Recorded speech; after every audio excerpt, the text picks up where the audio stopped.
Listen to part of a conversation between a student and a professor. Peter, may I talk to you for a moment? Yes, Professor Jones.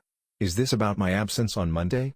I wasn't feeling well that day, and so here is my doctor's note. I'm sorry to hear that. Missing class is one thing, but you know you had a presentation proposal due on that day, don't you? Oh. I thought it was due next Monday. Next Monday would be the due date of the first draft of your presentation. Although the presentation proposal is not counted in your overall grade, it is still quite important to let me know the outline and the key objectives of your research. Well, I've been spending many hours on my research, which is the reason why I think I was feeling a little sick that day. And I believe I have a good outline for my presentation. Okay, can you tell me a little bit about the topic you have? Yes, Professor. First, let me ask you a question. Go ahead. Do you like cilantro, or should I say coriander? Not in particular. Why do you ask? Well, that's probably because you are a super taster like me.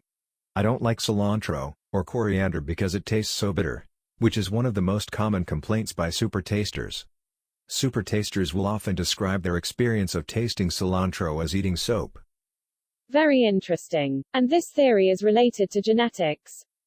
Yes, scientists believe that super tasters possess the gene TAS2R38, which is a bitter taste receptor that allows them to taste phenylthiocarbamide, or PTC.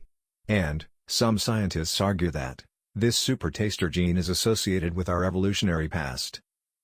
That is quite correct. However, any evolutionary advantage surrounding the heightened taste response to bitterness is unclear. Right. That's why in some environments, some say the increased response to bitterness may have an advantage in avoiding some plant alkaloids that are toxic. While in other environments, this heightened taste response may be limiting the range of palatable foods. I see you've been paying attention in class. In 1931, a chemist working for DuPont named Arthur L. Fox discovered that some people found PTC bitter tasting, while others found it tasteless. And in the 1960s, Roland Fisher was the first to link the ability to taste PTC to a genetic predisposition, food preference and body type. But it wasn't until the 1990s, Linda Bartoshuk coined the term super tasters. Yes, it was. As you know, she was an experimental psychologist who spent much time experimenting with genetic variation in taste perception with her colleagues. Interesting. And upon further examination, Bartoshuk discovered the tongues of the more sensitive tasters have a higher density of fungiform papillae, which are like mushroom-shaped protrusions on the tongue that contains the taste buds.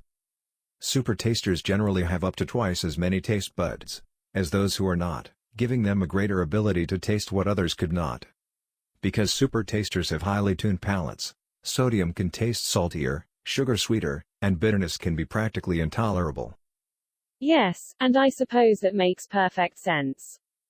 And her research has divided people into three groups, where 25% of the population are non-tasters, another 25% are super tasters, and the remaining 50% are somewhere in between, as medium tasters. These proportions are only a rough estimate though. Okay, I'm assured that you did very good research on the topic. Now, all you would need to do is to make this into a coherent presentation. Do you have any other ideas for that? Yes. I was planning on conducting a taste test with some volunteers in my community.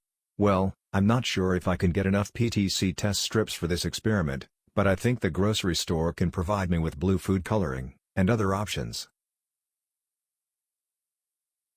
Question 1. What are the speakers mainly discussing?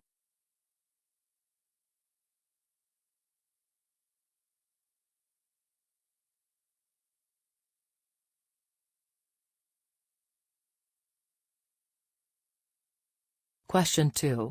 Why does the student ask the professor whether she likes cilantro or coriander?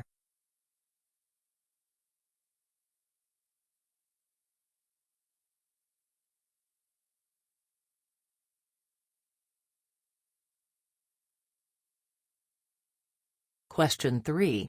According to the student's research, what is the reason some people are not affected by the bitter taste of some vegetables?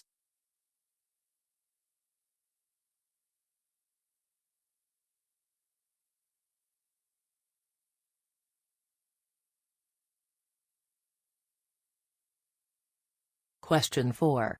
What can be inferred about the student?